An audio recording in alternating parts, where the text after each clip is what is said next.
Malaquías capítulo 2.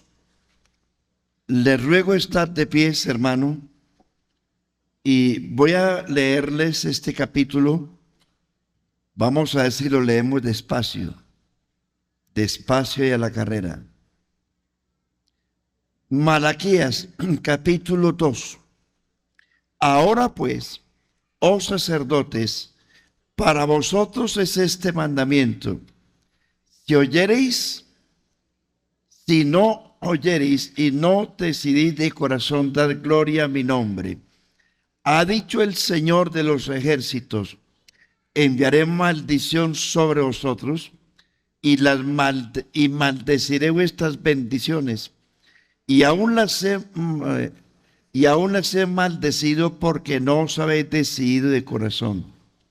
He aquí, yo os dañaré la sementera y os echaré al rostro el estiércol de vuestros animales sacrificados, y seréis arrojados juntamente con él. Y sabréis que yo os envié este mandamiento para que fuese mi pacto con Leví, ha dicho el Señor de los ejércitos. Mi pacto con Leví fue de vida y de paz, las cuales cosas yo le pedí para que me temiera, y tuvo temor de mí, y delante de mi nombre estuvo humillado. Está hablando de Leví. La ley de verdad estuvo en su boca, e iniquidad no fue hallada en sus labios. En paz y en justicia anduvo conmigo, y a muchos hizo apartar de la iniquidad. Porque de los labios del sacerdote han de guardar la sabiduría, y de su boca el pueblo buscará la ley, porque mensajero es del Señor de los ejércitos. Mas vosotros os habéis apartado del camino, habéis hecho tropezar a muchos en la ley, habéis corrompido el pacto de Leví, dice el Señor de los ejércitos. Por tanto, yo también os he hecho viles y bajos ante todo el pueblo, así como vosotros no os habéis guardado mis mandamientos, y en la ley hacéis acepción de personas. ¿No tenemos todos un mismo Padre? ¿No nos ha creado un mismo Dios? ¿Por qué? ¿Por qué nos portamos deslealmente el uno para con el otro, profanando el pacto de nuestros padres? Prevaricó Judá y en Israel, y en Jerusalén se ha cometido abominación, porque Judá ha profanado el santuario de Jehová, que él amó, y se casó con hija de extraños. El Señor cortará de las tiendas de Jacob al hombre que hiciere esto, al que vela y al que responde, y al que ofrece ofrenda al Señor de los ejércitos. Y esta vez haréis cubrir el altar del Señor de lágrimas, de llanto y de clamor. Así que no miraré más a la ofrenda para aceptarla con gusto de vuestra mano. Mas diréis, ¿por qué? Porque el Señor ha testiguado contra ti y la mujer de tu juventud, con la cual has sido desleal, siendo ella tu compañera y la mujer de tu pacto. ¿No hizo el uno, habiendo en él abundancia de espíritu? ¿Y por qué uno? Porque buscaba una descendencia para Dios. Guardaos pues en vuestro espíritu, y no seáis desleales para con la mujer de vuestra juventud. Porque el Señor Dios de Israel ha dicho que él aborrece el repudio, y al que cubre de iniquidad su vestido, dijo el Señor de los ejércitos. Guardaos pues en vuestro espíritu, y no seáis desleales. Oremos. Señor Jesucristo, Padre nuestro, te doy gracias, Señor, te alabo, te bendigo, eres excelso, maravilloso, grande y sublime. Te ruego que me des sabiduría para interpretar tu palabra, y a mis hermanos para oírla y entenderla. En el nombre de Jesucristo, gloria a Dios. Siéntense, hermanos. Estamos en las serie de temas sobre avivamientos en la historia. Este es el número 4. Avivamiento según la historia de Esdras. Ese libro lo encuentra usted, esa historia la encuentra usted en el libro de Esdras. Pero quiero ponerles en contexto. ¿Por qué?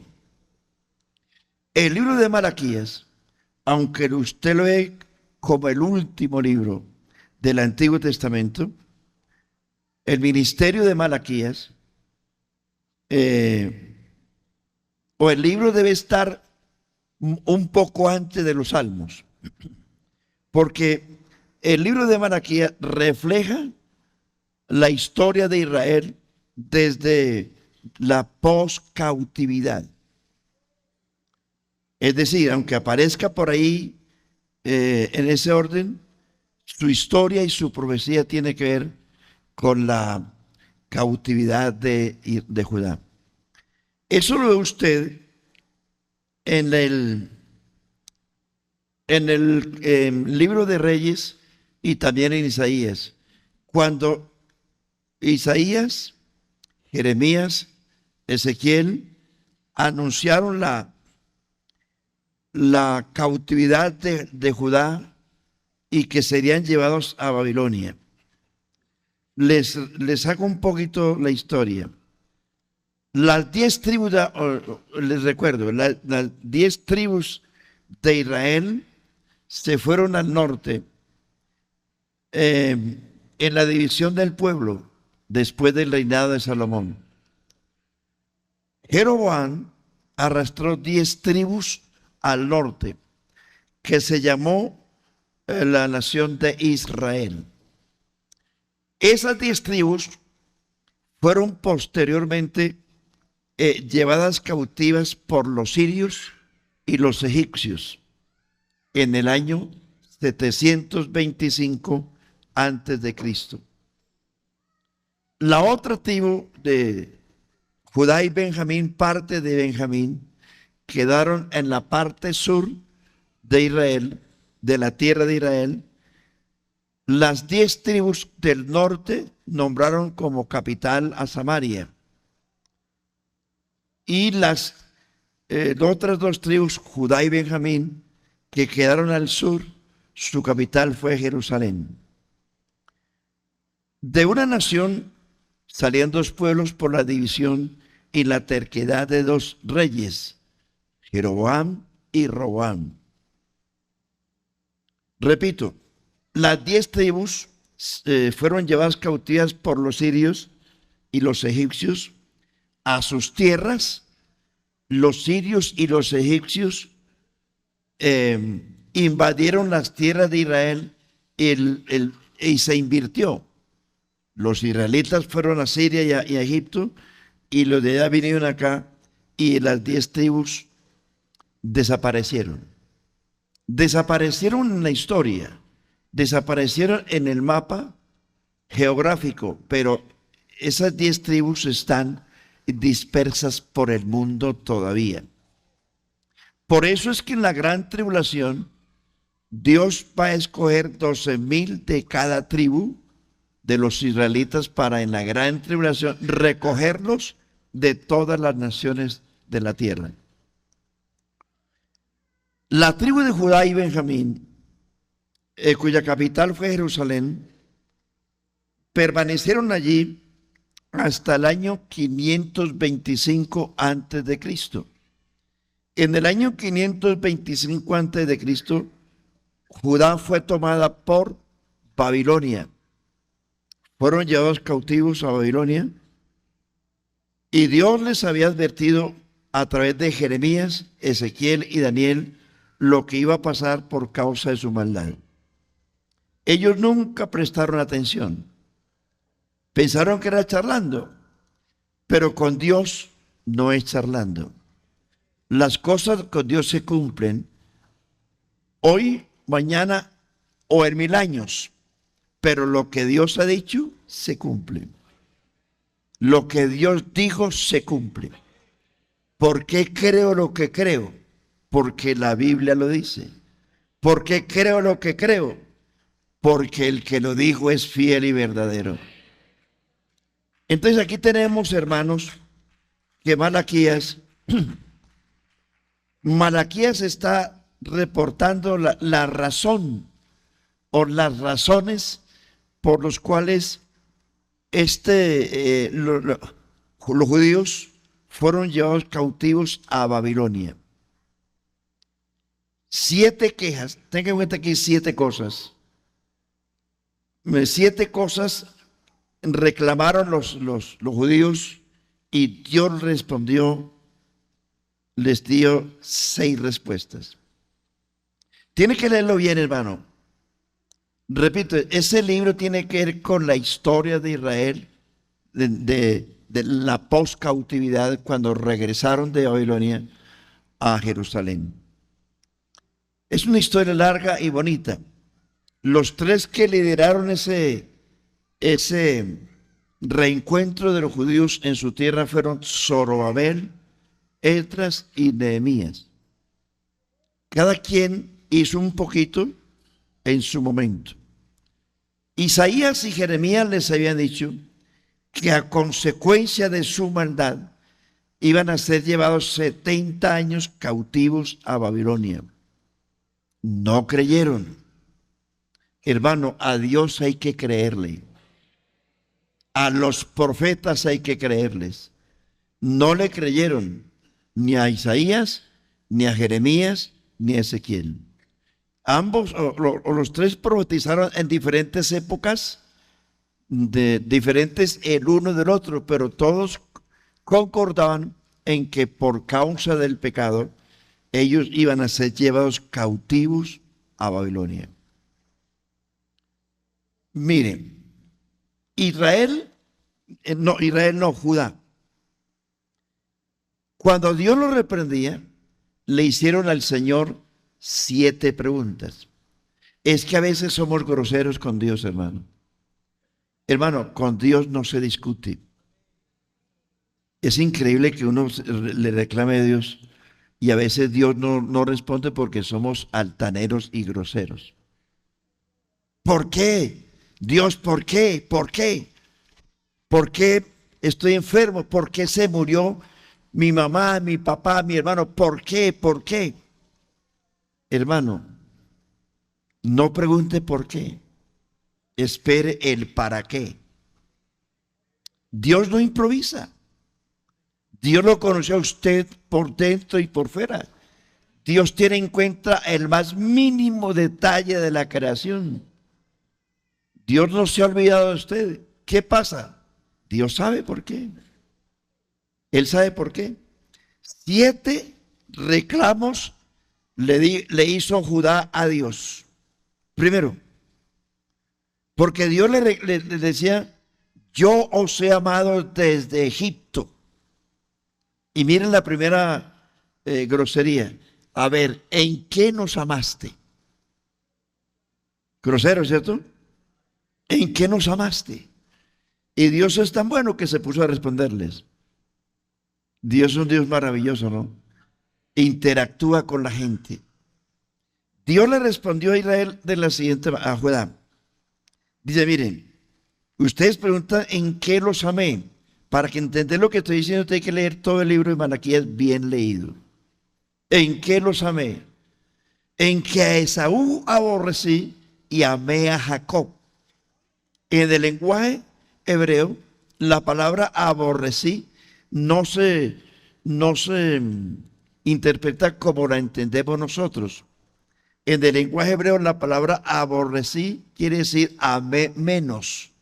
Por eso dice el texto, el que no aborrece a su padre y a su madre. Uno dice, ¿cómo así Dios? No, en el texto de los hebreos, que son los judíos, no dice por qué el que no aborrece, sino el que no amare menos a su padre y a su madre, no es digno de mí. Hay que tener esa interpretación. Entonces, cuando Dios dice que a Jacob amé, a Esaú aborrecí, Interprétalo como lo antiguo de Israel. A Jacob amé, a Esaú amé menos. Lo amé menos. Razones. Vaya a la historia de Esaú y verá que Dios tenía razones para amar menos a Esaú. Pero ¿por qué amó Dios a Jacob si también fue mentiroso y perverso? Entonces Dios le está diciendo, miren, ustedes son descendientes de Jacob. Su papá es Jacob. Su papá no es Esaú, es Jacob. Y yo lo amé a pesar de que no se lo merecía. En eso les estoy mostrando que sí los amé. No merecía Jacob que lo amara, pero lo amé. Aplíquelo para usted. ¿Quién de nosotros merecía que Dios nos amara? Nadie. Pero aunque no merecíamos que nos amara, nos amó hasta la muerte y muerte de cruz. Gloria a Dios. Y no lo merecíamos. Y a veces uno envidia las bendiciones de otros. No se lo merece. ¿Cierto? Hermano, no sufra por lo que no tiene. Disfrute lo que tiene. Poco o mucho, disfrute lo que tiene. Ese fue el problema del Salmo 73. Se puso a mirarlo y a codiciar lo que no tenía y abandonó lo que sí tenía. Y Dios le hizo entender a Asaf en el Salmo 73 que más grande que las riquezas era la presencia de Dios, porque al fin él tuvo que decir, tan torpe era yo que lo entendía. Era como una bestia delante de ti. Y luego dice, ¿a quién tengo en los cielos sino a ti? Y fuera de ti, nada deseo en la tierra. Con todo, Dios me tomaste de la mano derecha. Hermano querido, cualquier cosa que haya en ese planeta, no hay cosa más grande que tener a Cristo, que tener la salvación, que ser salvos. No envidie los apartamentos, los edificios de mármol o los carros de 200 y 300 millones. Valore lo que tiene. Un día es todo esto que usted ve va a ser polvo, solamente polvo. Todo esto que usted ve va a ser leña del gran incendio, porque el cielo y la tierra pasarán, pero mis palabras no pasarán.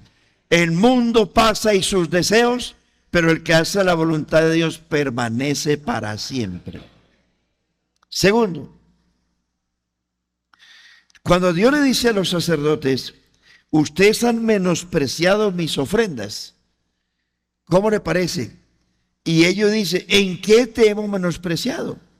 Y Dios le responde, en que ofrecéis pan inmundo sobre mi altar, en que me ofrecéis a mí lo cojo, lo perniquebrado, lo enfermo.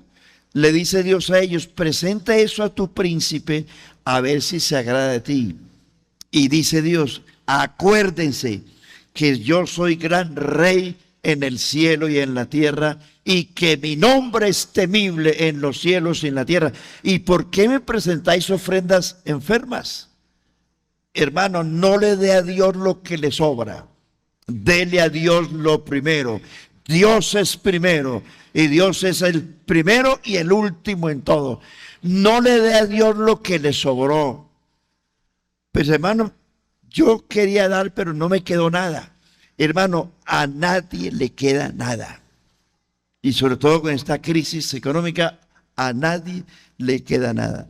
Dios lo bendice cuando usted sacrifica a Dios lo mejor que usted tiene. Adorar a Dios no es solamente decir, Señor, te adoro, no. Adorar a Dios es ofrecerle lo máximo, lo que más tiene usted de valor. ¿Cómo adoró Dios a Abraham? Abraham a Dios, ofreciendo su hijo. ¿Qué era lo que Abraham más amaba? A su hijo. Y él dice a los servidores, esperen aquí, entre tanto yo y el muchacho subiremos, adoraremos y volveremos. Ana, ¿cómo adoró Dios a Ana? Llevando lo que más amaba, su hijo, por el cual ella ayunó mucho tiempo. Y dice, y llevó su hijo al templo, y dice, y adoró a Dios. Entonces, adorar a Dios no es simplemente te adoro, y una repetición. No, Señor, adorar a Dios es entregarle al Señor lo que más ama a usted. ¿Estaremos dispuestos? Bueno, ahí se lo doy. Y Dios lo reclamó. Ustedes me menosprecian porque ofrecen lo cojo, lo enfermo, lo perniquebrado. Y le dice, yo soy gran rey y mi nombre es temible en toda la tierra. Gloria a Dios. Dice Dios a los israelitas, a los judíos, el hijo honra al padre y el siervo a su señor. Si yo soy padre, ¿dónde está mi honra? Y si soy señor, ¿dónde está mi temor? A vosotros, oh sacerdotes, que menospreciáis mi nombre y decís, ¿en qué hemos menospreciado tu nombre? Entonces el tercer reclamo de ellos, bueno, ¿y en qué te hemos deshonrado? Entonces Dios le responde, que ustedes me ofrecen a mí lo peor, lo que les sobra. Cuarto, ¿en qué te hemos cansado? Porque Dios dice, ustedes me han cansado con sus pecados y sus maldades. Y dice, los descarados, ¿en qué te hemos cansado? Y le dice Dios, vuélvanse a mí. Ellos responden, ¿en qué hemos de volvernos? ¿Sí me está entendiendo, hermano? Es como cuando usted le dice al pecador, amigo, se tiene que arrepentir. ¿Y de qué? ¿Y de qué me voy a arrepentir? Hermano, usted tiene que mejorar. ¿Y qué tengo que mejorar yo? Todos aquí, sinceramente, si queremos un avivamiento, tenemos que convertirnos. Poco el amén, pero no importa. Es cierto. ¿En qué hemos de volvernos? ¿Ah? A ver, respóndanos. ¿En qué te hemos cansado? ¿En qué nos hemos de volver? Y luego pregunta en la séptima, a ver, tú dices que robará el hombre a Dios. Le dice, ¿y en qué te hemos robado? ¿Cómo así? Y Dios le responde, en vuestros diezmos y ofrendas. Bendito el nombre de Jesús. En el pasado miércoles les hablaba del avivamiento de bajo el reinado ¿de quién? ¿De quién? ¿De quién? Gracias, los felicito. Ezequías. Y dice la historia que el pueblo llegó a tanto extremo que los sacerdotes y levitas, que eran los encargados del aspecto religioso y del templo, tuvieron que irse a trabajar porque el pueblo no volvió a llevar ofrendas. Y como ellos no tenían herencia, tuvieron que irse a jornalear. Y el templo se cerró, las lámparas se apagaron, y ahí es donde vino la catástrofe espiritual de Israel. Lo mismo ocurrió aquí en el caso de Malaquías. Lo mismo ocurrió. El pueblo no volvió a llevar nada, ni votos, ni ofrendas, ni diezmos, y los sacerdotes tuvieron que irse a trabajar, porque no, ¿de qué iban a vivir? Entonces, por eso es que Dios le dice y preguntan, ¿en qué te hemos robado? En vuestros diezmos y ofrendas. A ver, y finalmente dice, ustedes han hablado mal contra mí, y responden, ¿en qué hemos hablado mal contra ti? A ver, ¿sí las anotaron? 7 reclamos groseros hicieron, se los voy a volver a repetir. Le dijeron a Dios, no al profeta, ¿en qué nos amaste? 2. ¿En qué hemos menospreciado tu nombre? 3. ¿En dónde y cómo te hemos deshonrado? 4. ¿En qué te hemos cansado? 5. ¿En qué hemos de volvernos? 6.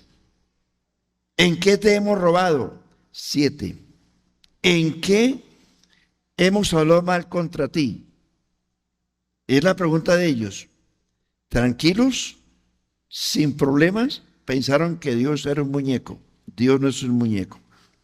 Ahora, vuelve Dios y lo reprende y les dice, miren, ¿quieren más? Les voy a decir por qué van a ser llevados cautivos a Babilonia. 1, por desigualdad social. Y créame, hermano querido, a nosotros nos hace mucha falta hacer más obra social. Hay mucha desigualdad en nosotros, mucha. Y en la parte social, mire, siempre Dios tiene que ver en esto.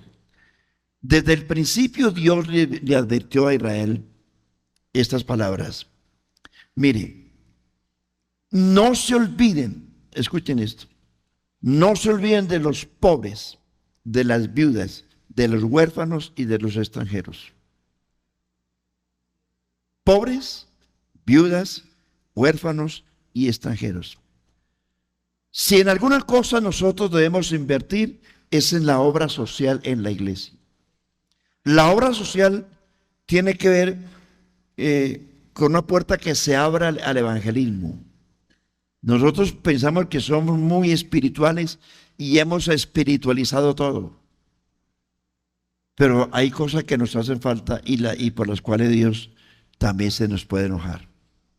Y entonces lo primero que Dios les advierte a ellos, miren, es que ustedes han hecho acepción de personas y la obra social la han abandonado. Recuerden las 4 cosas, siempre tengan en cuenta. En el Nuevo Testamento, le dijo el Señor a Judas Iscariote, mire, a los pobres siempre los tendréis con vosotros, porque siempre lo hacen así. Cuando Pablo fue enviado a la obra misionera, dice la Biblia que lo primero que le advirtieron a Pablo era que se acordara de los pobres. ¿Sí me está oyendo? Si usted mira para arriba, va a encontrar mucha gente mejor que usted, más rica que usted. Pero si usted mira para abajo, va a encontrar gente mucho más mal que usted en la misma iglesia. Y Santiago dice, Santiago capítulo 2, dice de la obra social. Por ejemplo, tú dices que tienes fe, pero no tienes obras. Yo te muestro mi fe por mis obras. Y le dice, si en la iglesia entra alguien con necesidad de alimento o de abrigo y de lo que sea, y tú le dices, tranquilo hermano, no se preocupe, voy a orar por usted. ¿No creen ustedes, hermano, me perdonen que sea franco, que hay muchas de nuestras oraciones hipócritas? ¿Cuántas veces usted engaña a la gente diciendo, tranquilo hermanito, yo voy a orar por usted? Y le aseguro que la mayoría de las veces no se acuerda de orar por esa persona. Entonces no podemos aliviar así el dolor de la gente. Tranquilo hermanito, véase tranquilo que yo voy a orar por usted. Hermano, la oración es un fundamento real. Pero a mí la oración no me calma el hambre. ¿Me hago entender? Una persona en la iglesia, un hermano, una hermana viene con una necesidad urgente. Tiene hambre. Tiene necesidades urgentes en la casa. Le van a cortar los servicios. No tiene con qué mercar. Y yo le digo, hermano, arrodille y lloro por usted. Le impongo la mano al Señor. Usted sabe lo que necesita esta persona.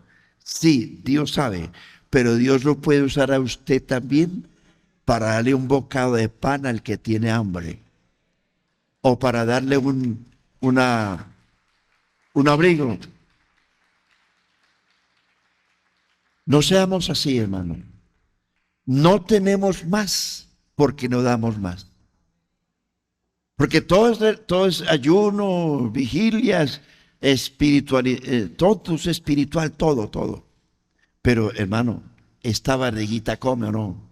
No hablo de mí, hablo de muchas necesidades de la iglesia. Entonces, lo primero que Dios le reclama a esta gente es que ustedes han hecho acepción de personas y la obra social la abandonaron. Porque recuerda las 4 cosas que Dios le advirtió a Israel: huérfanos, viudas, extranjeros y pobres. 2, ustedes, le dice a ellos, ustedes han sido desleales porque han abandonado sus mujeres, las han repudiado y se han casado con mujeres extranjeras. Y les recuerdo, hermanos y hermanas, no se consiga un novio o una novia inconversa. Está prohibido por la Biblia. No lo digo yo. Dios es el que lo dice. ¿Qué tal que usted se case con una inconversa y diga, bueno, me voy para Dominical, y la inconversa amaneció borracha porque amaneció bailando? O viceversa. ¿Cómo queda? Usted consagrado aquí, en la iglesia, hablando en lenguas, y su mujercita tirando paso, ¿sí?, moviendo la angarilla, y usted aquí alabando al Señor.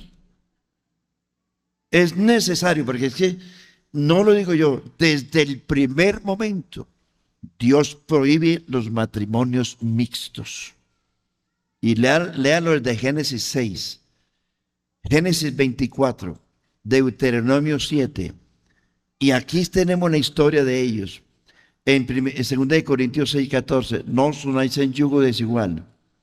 Dicen algunos y algunas, es que en la iglesia no hay. Es que en la iglesia son muy feitos. Abra los ojos, ciega, que hay muchachos bonitos en la iglesia. Y el muchachito también le dice, es que allá no hay. Abra los ojos, porque Dios tiene gente en la iglesia. En la iglesia Dios tiene todos los recursos. Muchachas bonitas, muchachos bonitos, para que usted se una al matrimonio legalmente ante Dios y usted no viole la palabra de Dios. Entonces, Dios le reclama a esta gente: ustedes dejaron a sus mujeres, las repudiaron y se casaron con extranjeras. Segundo reclamo. Tercer reclamo: ustedes se entregaron a consecuencia de eso a la inmoralidad sexual. Cuarto reclamo: ustedes no han sido sinceros ni con Dios ni con la esposa de su juventud. 5 reclamo: se olvidaron de las ofrendas y de los diezmos. Y 6, ustedes, en vez de mejorar, lanzaron contra mí serias acusaciones. Hago esta introducción para ponerlos en contexto. Ahora sí entramos al tema. ¿Se darán cuenta por qué Dios tuvo que castigarlos? Hermano, el pecado no se queda impune. Tarde o temprano Dios lo juzga. Entonces aquí tenemos, hermano, pero mirando aquí el reloj me está diciendo, váyase, hermanito, váyase. Gloria a Dios. A consecuencia de esto que les estoy diciendo, es que viene entonces lo demás. Judá fueron llevados cautivos a Babilonia, por esto que les acabo de mencionar, que creo que usted lo entendió, ¿cierto? Fueron llevados cautivos a Babilonia. El templo fue destruido. Todo lo de valor se lo llevó Nabucodonosor a Babilonia. Mataron una cantidad de judíos. A otros se los llevaron cautivos. Los tomaron presos y fueron esclavos en Babilonia. El templo desapareció, la ciudad desapareció, los babilonios tomaron la tierra de los judíos y ellos rumbo a Babilonia, esclavos del rey de Babilonia y de los babilonios. Desde ese momento, hermano, desde ese momento, Israel ha sido cautivo hasta hoy. Porque cuando usted no tiene a Dios como su Señor, tendrá que obedecerle al otro que llama Satanás.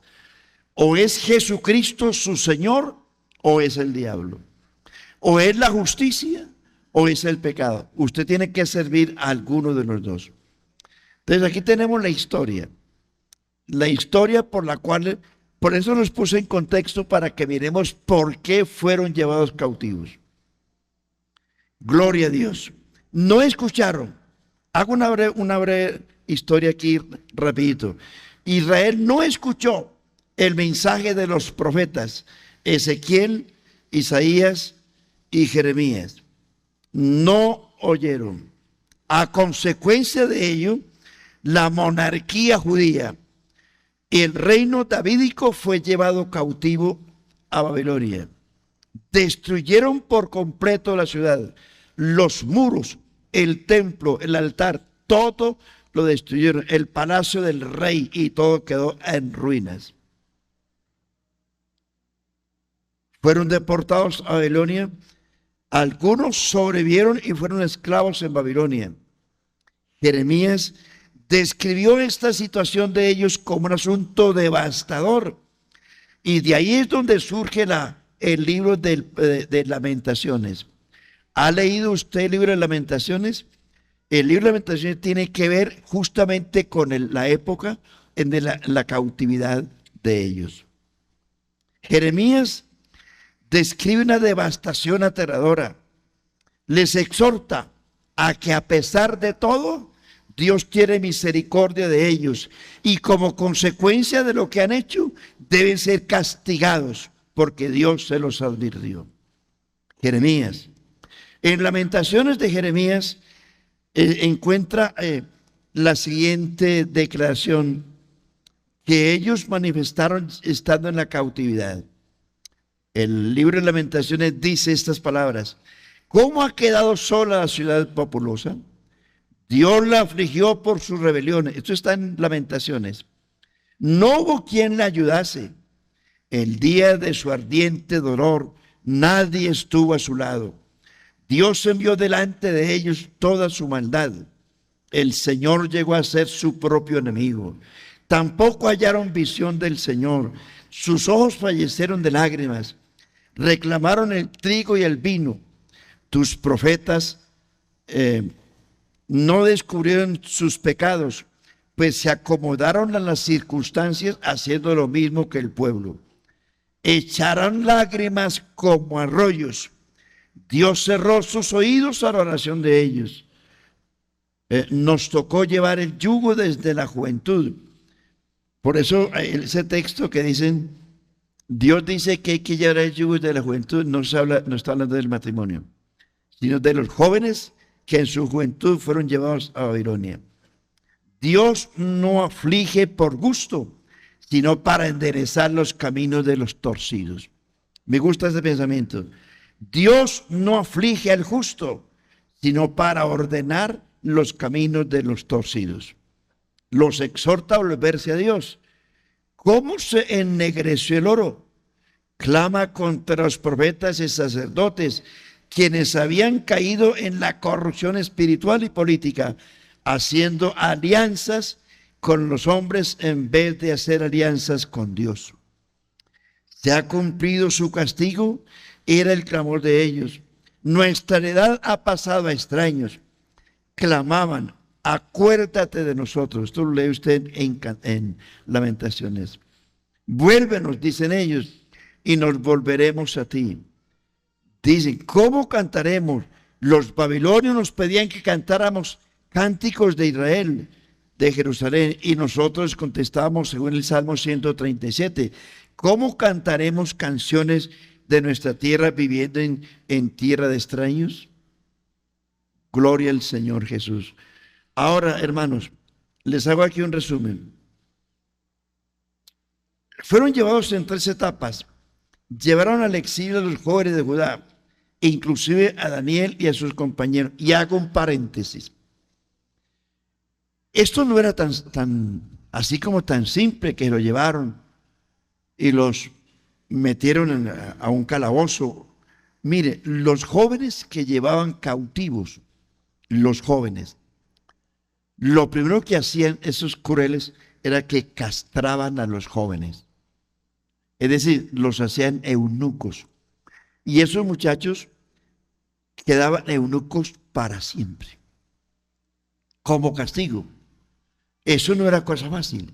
A estos muchachos, Daniel, Sadrach, Mesach y Abednego, hicieron con ellos lo mismo.